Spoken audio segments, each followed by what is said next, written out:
Irmãos, vamos abrir a Bíblia no livro de Josué, capítulo 3. Livro de Josué, capítulo 3. Nós vamos ler a partir do versículo 14 e vamos entrar no capítulo 4 todo. Estamos, durante esse mês, ouvindo e tentando aprender que Deus governa através dos seus decretos. Aquilo que Deus fala, e que homens, quando obedecem esses decretos, de alguma maneira fazem diferença na terra, tanto são abençoados, como também se tornam abençoadores. Esse momento da história de Israel é quando eles estão para entrar na terra prometida, e esse é um momento muito singular. A gente vai ler justamente esse relato de como foi a transposição do Rio Jordão. Vamos prestar atenção então, a partir do versículo 14 do capítulo 3. Eu vou pedir a você que, de repente está aí ao lado de alguém que não está conseguindo achar, ou então está sem Bíblia, que você compartilhe a Bíblia, ou então ajude a pessoa a achar a passagem, para que ela possa participar. Diz assim então a palavra do Senhor. Tendo partido o povo das suas tendas para passar o Jordão, levando os sacerdotes a arca da aliança diante do povo, e quando os que levavam a arca chegaram até ao Jordão, e os seus pés se molharam na borda das águas, porque o Jordão transbordava sobre todas as suas ribanceiras, todos os dias da cega, pararam-se as águas que vinham de cima, levantaram-se um montão, muito longe da cidade de Adã, que fica ao lado de Sartã, e as que desciam ao mar de Arabá, que é o mar salgado, foram de todo cortadas. Então, passou o povo defronte de Jericó. Porém, os sacerdotes que levavam a arca da aliança do Senhor, pararam firmes no meio do Jordão, e todo o Israel passou a pé enxuto, atravessando o Jordão. Tendo, pois, todo o povo passado o Jordão, falou o Senhor a Josué, dizendo: tomai do povo 12 homens, um de cada tribo, e ordenai-lhes, dizendo: daqui do meio do Jordão, do lugar onde parados pousaram os sacerdotes os pés, tomai 12 pedras, e levai-as convosco, e depositai-as no alojamento em que haveis de passar esta noite. Chamou, pois, Josué os 12 homens que escolhera dos filhos de Israel, um de cada tribo, e disse-lhes: passai adiante da arca do Senhor vosso Deus, ao meio do Jordão, e cada um levante sobre o ombro uma pedra, segundo o número das tribos dos filhos de Israel, para que isso seja por sinal entre vós.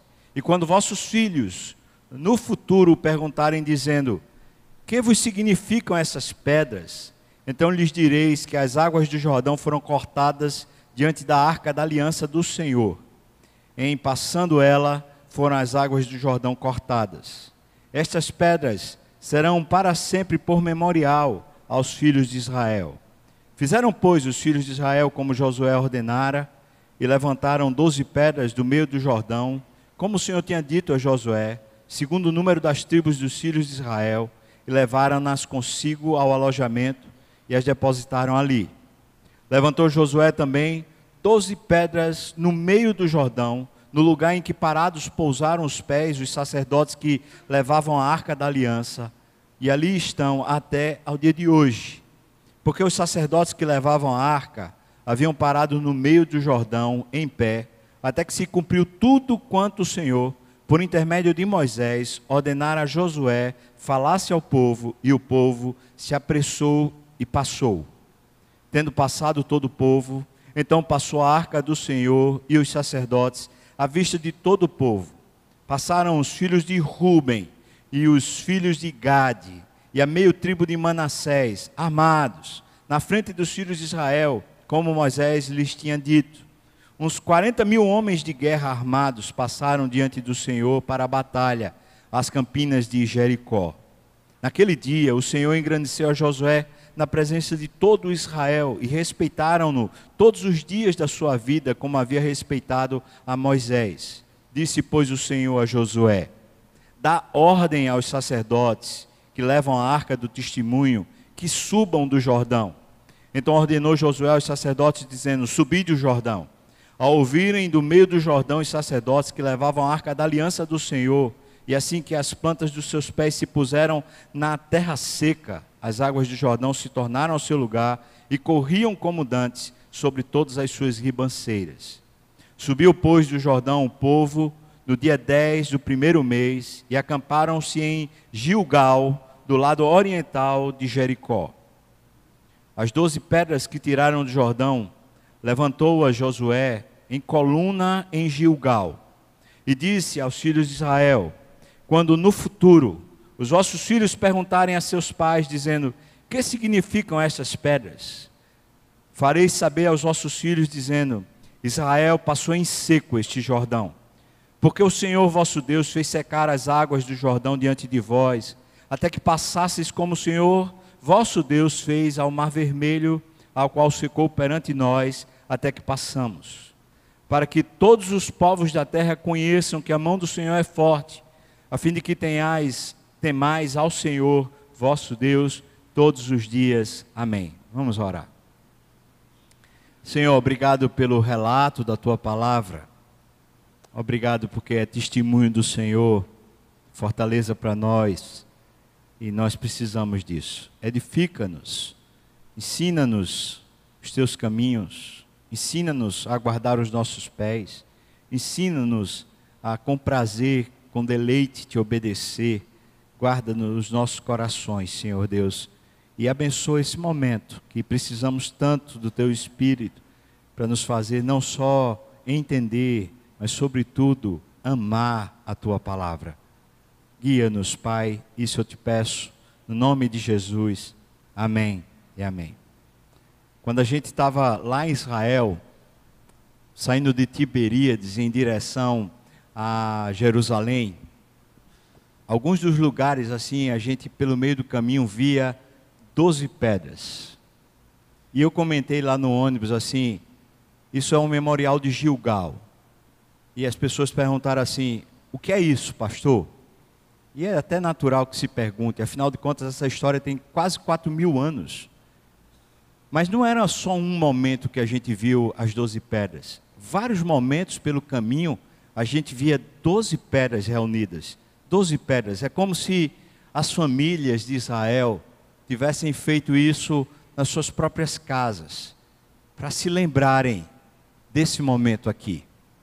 As 12 pedras eram para marcar a história, para que no coração deles eles tivessem uma memória afetiva a respeito de como Deus conduz a história. Essa história é um relato excepcional. Não é todo dia que a gente vê Deus abrindo um mar ou Deus abrindo um rio. Deus pode fazer isso quando Ele quiser. Mas é um relato excepcional. Mas é um relato que Deus parece querer contar nesse relato muito mais do que as águas abrirem. Ele quer contar sobre as 12 pedras. Esse marco, esse memorial. O que é que ele nos ensina? Ensina que quando Deus fala, a gente pode confiar. Ensina que quando a gente é guiado pela voz de Deus, pelo Espírito, pela sua palavra, a gente não tem como errar. E que quando a gente está sendo guiado pelo Espírito, guiado pela sua palavra, certamente veremos na nossa própria história coisas impossíveis, milagres, coisas extraordinárias acontecendo em nós. Primeiro milagre certamente será o da salvação eterna em Cristo Jesus. Mas isso não eximirá outros milagres. Talvez uma ressurreição pessoal, como aconteceu comigo, que morto na clínica, Deus assim quis me levantar de novo. Talvez Deus queira curar você de alguma doença, alguma enfermidade. Ou talvez Deus queira simplesmente fazer você manquejar, como Ele fez com Jacó, e passar talvez a vida toda tendo alguma debilidade, a fim de que você dependa do Senhor. O fato é que se a gente quiser, eu falo com cristãos, se a gente quiser abrir os olhos e entender a nossa história à luz das Escrituras, nós temos muitas pedras para juntarmos ao longo da nossa história, mas só se quisermos. Porque a gente pode simplesmente ir passando pela história e, em vez de usar a história para conhecer o Deus que governa, a gente continua no nosso humanismo ou na nossa percepção equivocada, mundana. A gente continua simplesmente culpando a história, ou a gente continua simplesmente falando mal dos atos ou dos problemas que nós passamos. Hoje de manhã eu convido você a tomar uma tendência, tomar um norte, a tomar uma decisão, a resolver consigo mesmo, resolver com Deus, resolver com o Espírito, que você não se deixará guiar, não se deixará interpretar por nenhuma corrente, por nenhum ensinamento, por nenhuma doutrina, a não ser pela palavra de Deus. Quando a gente vem até o batismo, esse memorial que Deus deixou para a igreja, nós dizemos diante da igreja, dizemos diante do Espírito Santo, nós dizemos que a Bíblia é a nossa única regra de fé e prática. Hoje eu quero convidar você a lembrar disso e tomar uma posição. Será que em alguma área, será que em alguma parte dos nossos caminhos pessoais, a gente tem desrespeitado, tem deixado de lado a opinião de Deus, o projeto de Deus, a maneira de Deus? Se Deus permitir, durante todo esse ano, a gente vai estudar sobre o Deus que governa. E essa palavra governo tem a ver com esse ano, porque esse ano é ano de eleição presidencial. Mas tem mais, muito mais do que isso. Isso tem a ver com o domínio de Deus sobre a existência humana. E talvez a única maneira de pacificarmos nosso coração em meio à crise do Brasil, essa crise toda, não só financeira, mas essa crise geral que passamos, é que essa crise de credibilidade, essa crise de confiança, crise de esperança, crise de fé, crise financeira, essa crise geral que passamos, talvez se a gente começar a crer, ou se a gente simplesmente resolver que o nosso coração pode estar firme, resoluto naquele que guia a história, conhecendo o Rei dos Reis e o Senhor dos Senhores, eu tenho certeza, porque isso acontece comigo, que toda vez que eu olho para Ele com firme confiança, o meu coração fica apaziguado, a minha alma sossega, e eu posso confiar que o amanhã, que eu não conheço, estando nas mãos dEle, estão em boas mãos. Olhe para esse texto, eu vou dividir ele em 3 partes, basicamente, por favor. De novo, vá para o capítulo 3, do versículo 14 ali, até o versículo, basicamente, 17. O que nós aprendemos? Nós aprendemos que para aquele povo atravessar o Rio Jordão, eles estavam acampados. E eles só passariam o Rio Jordão quando adiante deles fosse a Arca da Aliança levada pelos sacerdotes. Isso tem o que nos ensinar e muito. A Arca da Aliança, naquele momento da história da humanidade, ela simbolizava a própria presença de Deus na terra. Era o próprio Espírito Santo entre os homens. A presença da aliança de Deus com aquele povo, o povo de Israel. Por isso, quando eles moviam aquele caixote, era na verdade um caixote que tinha uns anjos com as suas asas assim em cima, chamada tampa. A tampa se chamava propiciatório. Quando eles conduziam a arca, na verdade eles não a conduziam, eles eram conduzidos por ela. Era sempre depois que Deus falava e dizia, está na hora de sair. Então, aquele caixote era levado pelos sacerdotes que tinham ouvido a voz de Deus dizendo, sai. E o povo todo, observando que o caixote, que aquela arca estava em movimento, o povo todo se preparava para mover-se. A imagem ela é poderosa para dizer para nós que que o movimento nosso é depois que Deus se move. Que o nosso movimento não é um movimento independente. Que não podemos nem temos como nos mover na terra de forma aleatória, segundo os nossos próprios projetos, segundo as nossas próprias conveniências, ou as nossas próprias tendências. Observe, diz o texto para nós, que versículo 14, tendo partido o povo das suas tendas para passar o Jordão, levando os sacerdotes a arca da aliança diante do povo, quando eles finalmente chegaram com os seus pés até o rio Jordão, as águas pararam 20 quilômetros antes, e foram secando até que ficou completamente seco aquele leito de rio, e eles puderam passar a pé enxuto. Mas se você ler o relato do capítulo 3 todo, você vai ver que a distância que eles tinham que ter da arca era 200 côvados, o que dá mais ou menos ali uns 190, 200 metros. Essa distância que teria que ter da arca era uma distância para que eles pudessem conhecer o caminho. E Deus disse para eles assim no versículo 3 e versículo 4 desse capítulo 3, vocês não conhecem o caminho por onde vocês vão. Então guardem essa distância a fim de vocês serem guiados convenientemente pela arca da aliança.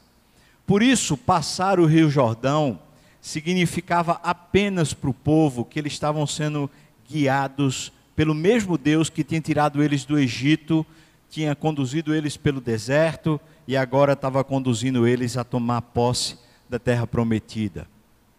Eu penso que muitas vezes quando estamos diante de desafios que são maiores do que a gente, penso que muitas vezes quando nós estamos diante de dúvidas que causam na gente temor, ansiedade, penso que muitas vezes quando estamos diante de necessidades, um emprego, por exemplo, necessidades, por exemplo, que um filho tome jeito, tome consciência, necessidades, quando o nosso coração está apertado porque a gente sente que alguma coisa nova precisa acontecer, porque as circunstâncias parecem que estão nos afogando.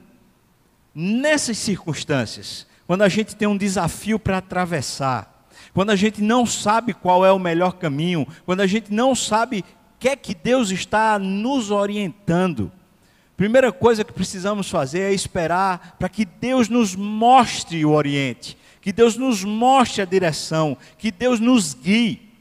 Certamente nós somos ansiosos. Eu tenho certeza que não escapa ninguém nesse auditório. Nós somos ansiosos. Nós temos essa sofreguidão. E a nossa tendência é agirmos, é conquistarmos, é irmos, é fazermos. Mas eu e você precisamos crer que antes de agir, antes de falar, antes de se movimentar, a gente precisa ouvir a voz de Deus. O que é que o Senhor quer, Deus? O que é que o Senhor quer? O que é que o Senhor quer na minha casa, Senhor? O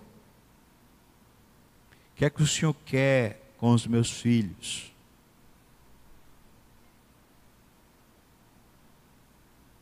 Se temos um Deus que é bondoso, se temos um Deus que quer nos guiar até as águas de descanso, se temos um Deus que sabe melhor do que a gente o dia de amanhã, precisamos, antes do nosso movimentar, ouvir. E eu preciso dizer para você que ouvir é aquietar a alma. É deixar que o barulho que está lá dentro, ele se aquiete. E como é difícil a gente parar esse barulho que está lá dentro.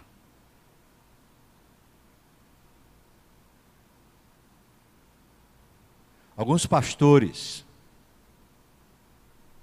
têm tentado fazer isso em retiros de propósito, retiros de silêncio.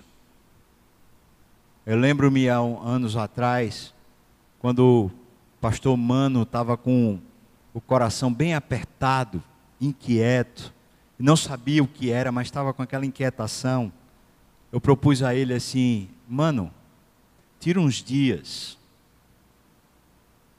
vai para um lugar desses aí, sei lá, um hotel, uma praia, tira uns dias só. Agora, não escuta nenhuma música, não atende celular, não fica digitando WhatsApp, esquece, para e te aquieta. E mano, depois contou a história, que como foram difíceis aqueles primeiros momentos, não tinha nada exterior, mas ele estava constantemente ouvindo um barulho, que era o seu próprio coração. Ele disse: foi difícil até de dormir, aquela primeira noite, a cabeça parecia que estava fugindo. Ele disse que finalmente no segundo dia à tarde, quando ele estava à beira do mar, sentiu paz. Primeira vez que ele estava ouvindo silêncio na alma. E ele disse que de repente, tudo falava com ele e era Deus. A nossa inquietação não produz o agir de Deus. O nosso desespero não produz a mão de Deus. Antes, Deus precisa se mover e nós somos guiados pelo seu Espírito. Essa é a primeira lição que eu queria que você aprendesse. Isso significa ter tempo para ouvir a voz de Deus. Ter espaço para você fazer calar a sua alma. E você pode dizer assim: mas eu não tenho essa folga aí não. Pegar e tirar aí 2 dias, 3 dias para ficar numa praia. Talvez você não tenha. Mas talvez você não tenha por culpa sua. Não por culpa de emprego. Não por culpa da família. Não por culpa das suas obrigações. Talvez por culpa sua. Porque você nunca se dá ao prazer, ao deleite de parar na presença de Deus. Talvez se você priorizar isso e colocar-se diante de Deus dizendo: eu preciso de um tempo contigo, Deus. Eu digo para você, Deus providenciará um tempo necessário para você. Lembro-me de uma senhora, uma jovem senhora daqui da igreja. Depois que ela se converteu, ela vinha num pique de trabalho aloprado. Depois de termos uma conversa a respeito disso, ela disse para Deus: Senhor, me providencia, porque eu preciso ouvir a tua voz, que eu estou muito inquieta. E Deus demitiu ela. Amém, irmão? Amém não, né? Faz isso não, pastor. Já está difícil sem... Imagine se eu ficar sem emprego. Deus demitiu ela. E durante ali uns 2 meses, essa irmã foi assistida pelo Senhor. Não lhe faltou nada, nenhum recurso. Ela até falou assim: eu tinha mais do que o que eu tinha quando eu trabalhava. Mas durante aqueles 2 meses, Deus de uma forma muito singular alcançou o coração dela. Conseguiu tratar com ela. Eu preciso dizer para você, o nosso movimento, a nossa inquietação, essa agonia, às vezes as nossas orações são conduzidas por essa agonia, e não é que Deus não ouça, mas é quase como se Deus estivesse dizendo: tem um espaço para eu falar com você? Você só fala, como eu vou poder restaurar as suas forças? Como eu vou poder capacitar você para o dia de amanhã? Como eu vou poder agir, já que só você fala, só você age, só você. Eu sou o seu Senhor, eu sou o seu guia, eu sou o seu governador, eu. O texto tem a segunda parte. Essa segunda parte é justamente das pedras. Você vai aí, capítulo 4, e então você encontra até o versículo 8. Veja o que diz para a gente, que tendo pois o povo passado o Jordão, o Senhor falou a Josué dizendo: tomai do povo 12 homens, um de cada tribo, e ordenai-lhes dizendo: daqui do meio do Jordão, do lugar onde parados pousaram os sacerdotes os pés, tomai 12 pedras, e levai-as convosco, e depositai-as no alojamento em que é a vez de passar esta noite. O alojamento que eles ficava a mais ou menos 3 quilômetros de Jericó, a cidade, talvez, a maior cidade que tinha na terra que eles iriam possuir. Certamente a cidade mais fortificada. Talvez o maior desafio que eles tinham, logo de cara. E 3 quilômetros é muito pouco. É muito pouco. Então eles passaram. Então Deus disse para Josué, olha, um representante de cada tribo. E aqui eu acho que é importante a gente pensar nisso. Ele está falando sobre os líderes. Os líderes de cada casa. Ou a liderança de cada vida. Talvez você seja filho que mora dentro de casa e você ainda está sob a liderança do seu pai e da sua mãe, portanto, deve-lhe obediência. Mas talvez você não está mais em casa e você já é dono do seu próprio nariz, por assim dizer. Então você é responsável por pegar essa pedra. A ideia de 12 pedras, sendo um homem de cada tribo, é a ideia de que no alojamento onde eles iriam ficar, nas instalações onde eles iriam ficar, cada um precisava ter uma memória pessoal. Não apenas a memória coletiva, mas a memória de cada um, de cada tribo, de cada um que passou a pé enxuto pelo Jordão. Agora você consegue visualizar esse milagre? Eles não estão vendo as águas paradas, porque elas ficaram a 20 quilômetros dali. Eles estão aqui passando a pé enxuto, mas por onde eles passam no caminho, eles têm a Arca da Aliança com os sacerdotes lá, carregando-a pelo ombro. Eles veem, cada um que passa vê a Arca da Aliança no meio do rio. Ou melhor, no meio do leito seco do rio. Eles passam. E agora Josué, que tinha separado esses 12 homens, diz assim, agora vocês pegam, por favor, cada um, uma pedra grande, nesse leito de rio aqui, e conduz até o arraial, até o lugar do acampamento. Eles escolheram essas pedras. Não eram pedras pequenas, porque depois diz que ele faz uma coluna com essa pedra, ou com essas 12 pedras. Ele faz ali um memorial. O que Deus está dizendo para nós? Deus está dizendo para nós que nós precisamos marcar na nossa memória pessoal o agir de Deus na nossa vida. Mas sabe como fazemos isso? Nós fazemos isso de uma maneira, muitas vezes, a partir do nosso próprio esforço. Ou a partir do que os outros fizeram conosco. É como se nós não vivêssemos no mundo de Deus. Nós parece que vivemos só no mundo dos homens. Então, por exemplo, vamos supor que a gente conquistou uma medalha. Aquela medalha é um memorial. Mas a gente pensa assim, rapaz, foi o ano todo de esforço, foi muito treino, foi muita dedicação. Aquele memorial é uma memória para o seu ego, não a memória do Senhor para você. Mas vamos pensar num outro memorial que talvez tenhamos. Talvez você foi abusado. Talvez você foi frustrado enquanto você era criança. E esse tipo de castigo, esse tipo de devassidão que se deu em você, que se alastrou e se perpetuou dentro de você, é um memorial. Mas que memorial é esse? É um memorial que você diz assim, aquela pessoa, ou então você talvez nem lembre qual foi a pessoa, mas você diz assim, me devastaram, me oprimiram, me fizeram mal. Talvez você guarde na memória o dia que você foi demitido.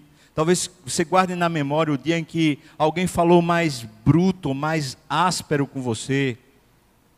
As mulheres, parece que elas são assim, magistrais nisso, elas têm uma memória de elefante, é impressionante. Talvez eu falando agora, algumas delas já estão lembrando, já estão ficando com raiva. Não é mais ou menos assim?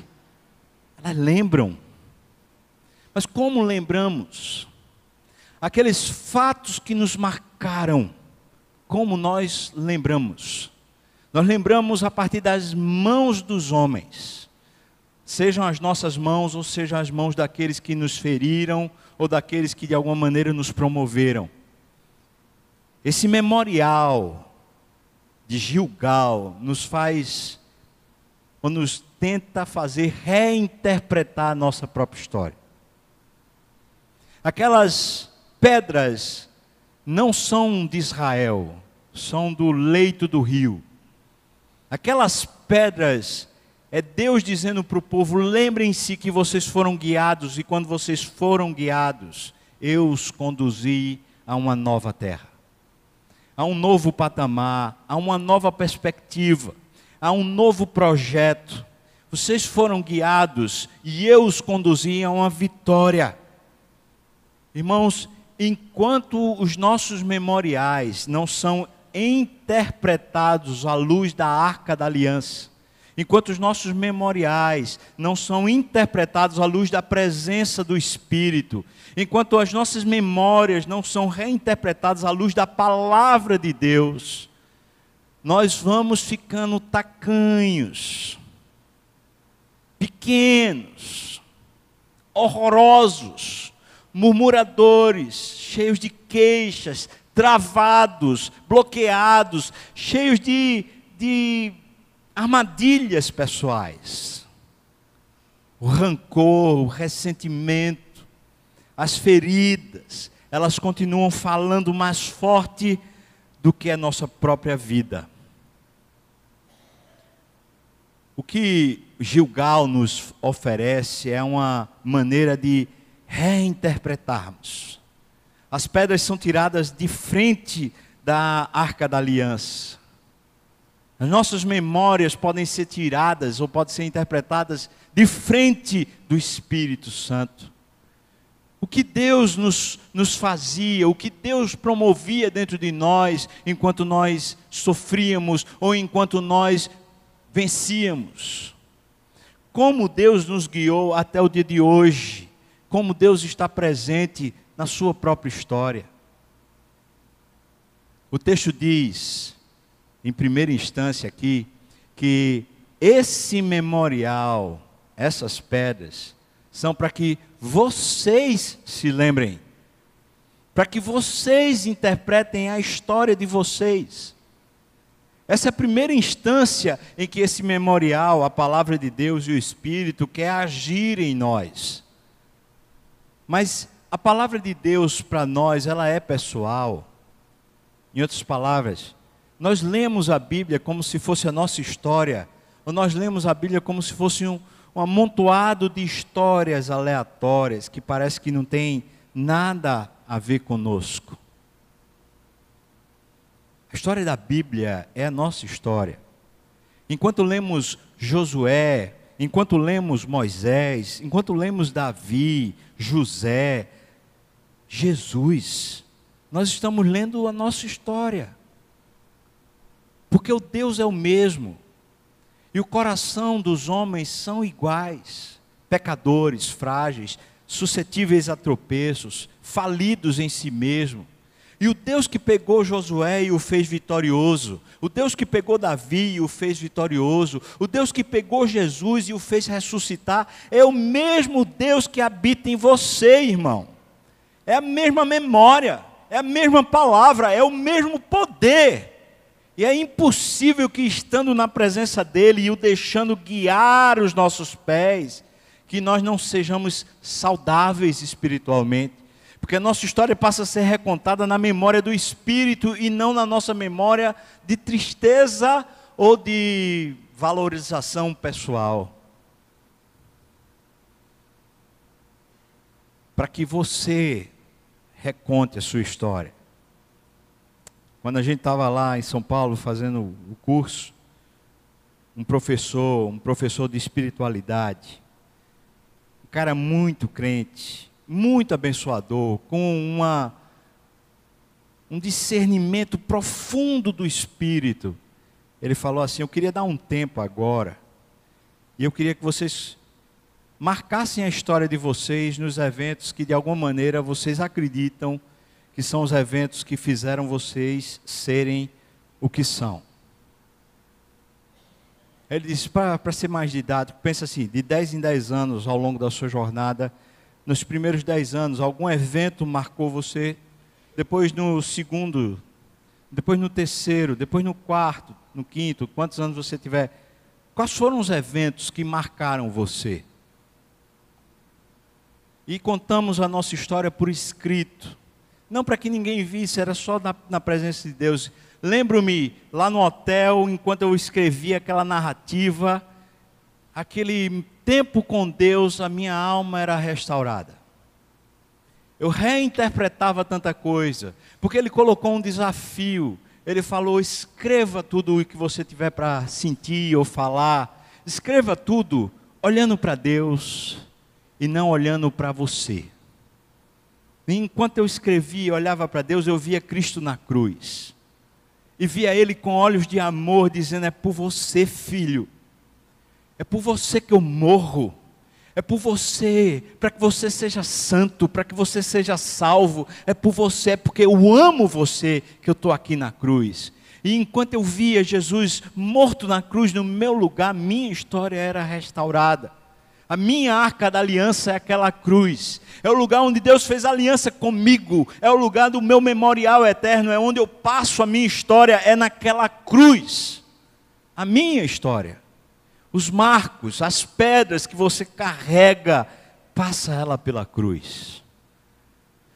Mas aí o texto diz para nós que, além disso, você pegar aí depois, a partir do versículo 9, depois disso eles deviam pegar as pedras do rio e deveriam amontoá-las no lugar onde estava a arca, 12 pedras, para que depois, quando o rio voltasse a passar por aquele lugar, ficasse um memorial que não seria apagado. Ele fala assim, até o dia de hoje, como quem escreveu foi Josué, então ele está falando da época dele, então ele diz, até o dia de hoje, essas pedras não foram retiradas.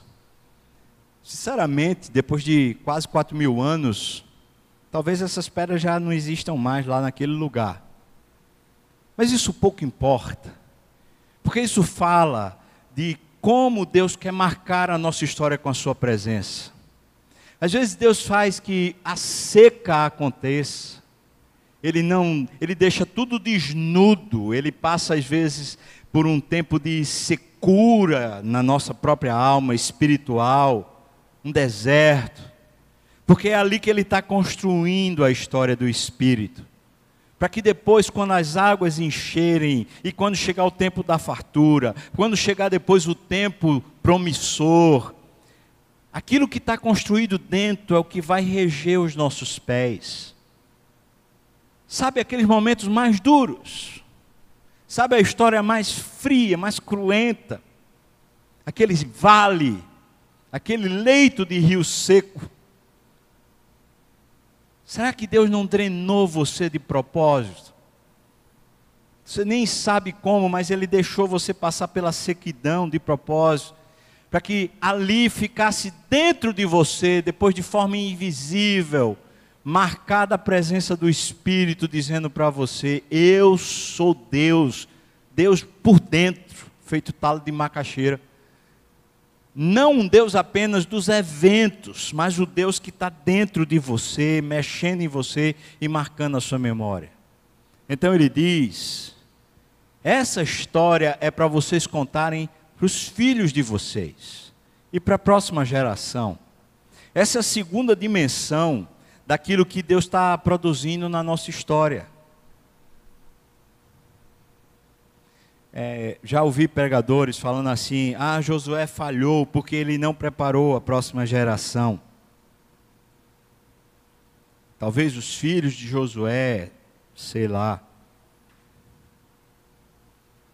Eu não sei interpretar muito bem isso, porque coisas que a Bíblia não diz, eu não sei dizê-las. Mas eu posso dizer o que a Bíblia diz.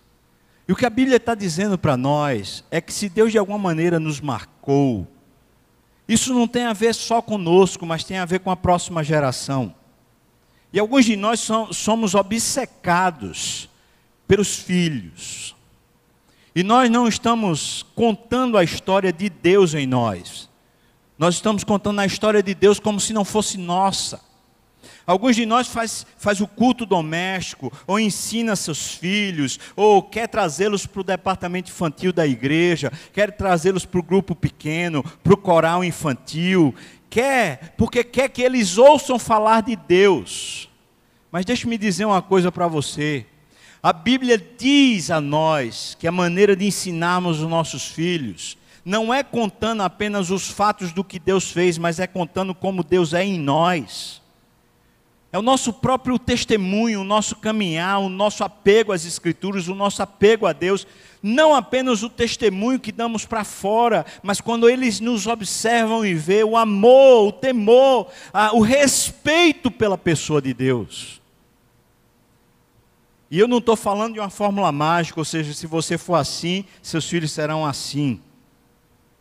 Mas o que eu estou falando é que quando nós aprendemos a viver na presença de Deus, e nosso guia é o Espírito Santo, é a própria palavra sendo ensinada para nós. Quando aprendemos, se talvez for hoje que você comece a aprender isso, daqui por diante, ou no momento que aprendemos por diante, os nossos filhos passam a ver Deus na história deles, porque está conosco. Quando eu era pequeno, aos 10 anos, minha mãe se converteu ao Evangelho, e minha mãe resolveu ir para uma igreja presbiteriana. E meu pai dizia assim: Fubá, vamos para a praia no domingo. Imagina, o filho ir para a praia, naquela época nem tinha tubarão, então era massa ir para Boa Viagem. Vamos para a praia, Fubá. Aí a mamãe falava: vai não. Ele vai para a igreja. Eu chorava que berrava. Eu só não esperneava porque ela dava umas lapadas nos meus pés.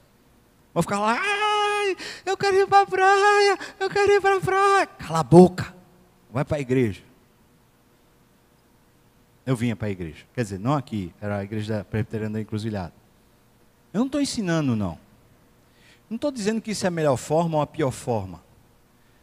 Você pensa que foi isso que conduziu a minha história a Deus? Eu vou dizer: não, não foi não. Mamãe tomou uma série de cuidados. Ela me pôs num colégio evangélico. Mas não só isso.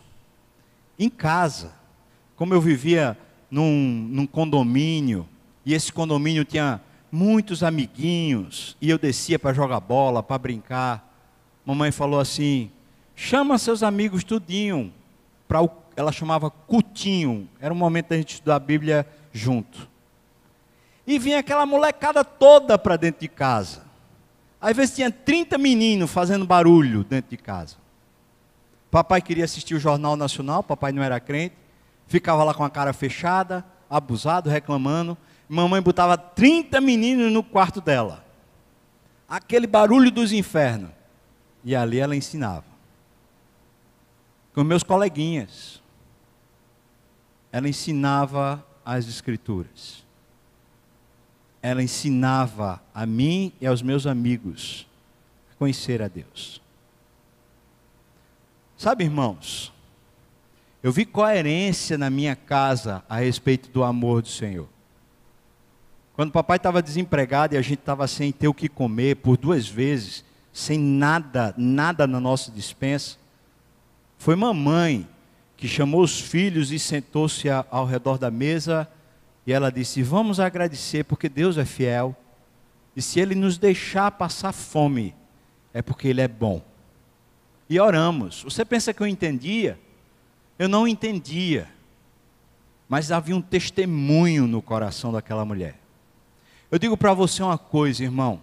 Você diz: eu me preocupo com meus filhos. Eu quero que eles cresçam, eu quero que eles sejam salvos, também eu quero que eles sejam ricos, eu também quero que eles sejam prósperos, eu também quero que eles sejam um sucesso.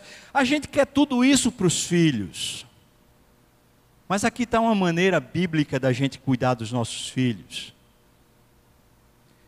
É traduzindo a história de Deus na nossa história. É contando a história de Deus para os filhos como sendo a nossa história também. Conta das pedras. Mas vou dizer mais. Ele não fala sobre os filhos aqui nesse texto. Ele fala sobre a próxima geração. Por isso você que não é casado, mas você que tem experiência com Deus, seja homem, seja mulher, existe uma nova geração precisando desse conhecimento, dessa presença do Espírito. Sabe, existem muitos adolescentes, muitas crianças que estão precisando de pais, mas pais espirituais, de gente que ame a Deus, que esteja disposto não a dar lições, mas a ensinar a amar a Deus, a honrar a Deus. Por último, no final do texto, se você puder, dê uma olhada, diz assim para nós.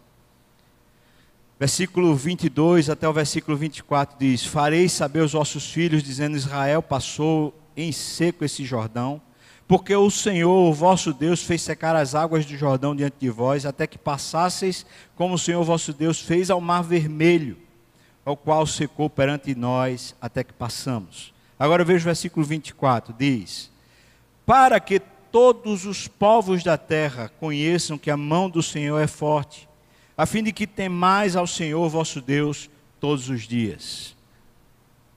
Terceiro lugar que o texto apresenta para nós, um memorial que é para nós, para reeditarmos, reconfigurarmos a nossa própria história. Segundo lugar, um memorial que é para a próxima geração, quando passamos a conviver com a próxima geração, sendo nós testemunho da aliança de Deus conosco. Mas em terceiro lugar, o texto diz, para que a terra toda conheça. Sabe, irmãos, quando o memorial da nossa história é o Senhor, em vez de ser os traumas, as dores, as lágrimas, mas quando o memorial da nossa história é o Senhor, o que acontece é que a terra é abençoada. As nações, os povos passam a temer a Deus por nosso intermédio. Isso é simples assim. O texto não está dizendo que Israel precisava sair pela terra para que isso acontecesse, mas se você entrar aí no versículo 4, ou melhor, no capítulo 4, e começar a ler a história, no capítulo 5 e começar a ler a história, você vai ver o seguinte: as nações todas de Canaã, elas começaram a temer o Deus de Israel que tinha feito aquele memorial. Ou seja, é porque Israel aprendeu a temer esse Deus, que as nações começaram a aprender a temer a Deus. É porque eu e você podemos ser um testemunho real, não maquiado, não quando fazemos programações para dar testemunho para os outros, não quando estamos no palco, no púlpito, mas eu e você na vida, quando Deus passa a ser Senhor da nossa história, quando as palavras de Deus passam a reerguer o nosso coração, quando nós reinterpretamos a nossa história à luz do Espírito, é simples assim. Deus faz de nós agora um marco para as nações, para quem conviver conosco. Quantas vezes, sem palavra alguma, as pessoas são tocadas e mexidas simplesmente pela presença do Espírito. Lembro-me quando estava lá na Europa, estava naqueles trem, eu ia passar 2 horas dentro de um trem, e eu tinha dito para Deus: Senhor, eu não sei inglês, mas se o Senhor me der a oportunidade, me põe do lado de alguém para poder eu falar do teu testemunho. E sentou-se ao meu lado uma pessoa que começou a falar comigo, e eu sei lá que mistério é esse, mas a gente começou a conversar. E enquanto a gente conversava, não tinha nada a ver, ele estava falando lá sobre a Europa, morava lá não sei quanto tempo, ele era chileno, e foi conversando, e Deus providenciou um meio, e de repente aquele cara estava dizendo: me fale um pouco a respeito desse Jesus. Quando chegamos na estação, ele falou: quando é seu voo? Eu digo: meu voo só sai daqui a umas 4 ou 5 horas. Ele falou assim: o meu também, que tal a gente tomar um cafezinho? Eu disse: vamos tomar um cafezinho. Fomos para Starbucks e nós ficamos ali umas 2 ou 3 horas falando sobre Jesus. Agora me pergunte se eu sei falar inglês. Eu não sei, irmão, é travado, o negócio fica lá, mas Deus sabe como nos usar. Deus quer usar você, irmão, aqui, na sua casa, aqui na igreja. Deus quer usar você no seu prédio, Deus quer usar você em Recife. Mas quando você resolver se mover por você mesmo, às vezes Deus vai dizer, lá vai. Não me escuta, vai fazer essa besteira, vai fazer essa burrada. Não vai não, filho, e você vai. Mas quando você disser, Deus, o que é que o Senhor quer? Conduz-me, por favor. Faz o que o Senhor quiser e eu vou te seguir, Deus. Ele vai fazer você transpor barreiras, obstáculos e rios que jamais você conseguiria. Eu queria convidar você a orar nesse momento. O pessoal do louvor pode vir para cá. Nessa oração eu queria desafiar você a tomar uma decisão, uma única decisão. Você orar a Deus pedindo a Ele que Ele fale com você e Ele reinterprete a sua própria história. Que Ele ajude você a rever, abrir seus olhos para você rever a sua própria história, a fim de que você se encante com o Deus vivo. Eu quero convidar você, portanto, a você orar e pedir, Deus, abre os meus olhos para eu ver a tua fidelidade, a tua presença na minha vida. Se você quiser orar comigo assim, eu queria convidar você a ficar de pé para a gente orar junto agora, clamando isso a Deus. Me faz rever, Senhor, a minha própria história. Me ajuda a caminhar pela tua palavra, me guia pelo teu Espírito. Amém. Vamos orar. Ó Deus, eu sei, Senhor, que tu fizeste coisas grandes, tremendas, terríveis, milagres. Tu fizestes isso em histórias aqui entre nós. Coisas grandiosas e coisas que causaram espanto quando contamos. Mas, Senhor, diante dessa revelação poderosa que é o Senhor mesmo na nossa história, tantas vezes nós temos perdido a oportunidade de crer, de amar, de exaltar a tua glória e de bendizer o teu nome.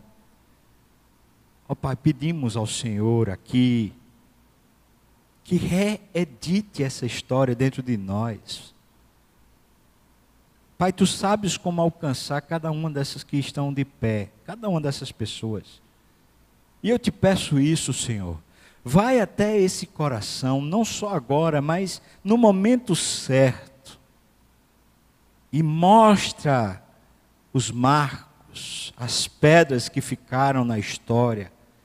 Mostra a tua presença. Mostra a aliança do Senhor. Mostra o teu amor, a tua cruz se revelando e salvando essa alma, Pai. Revela, Senhor, a cada um de nós a tua própria pessoa e o teu senhorio. Salva-nos de nós mesmos. Isso eu te peço, no nome de Jesus.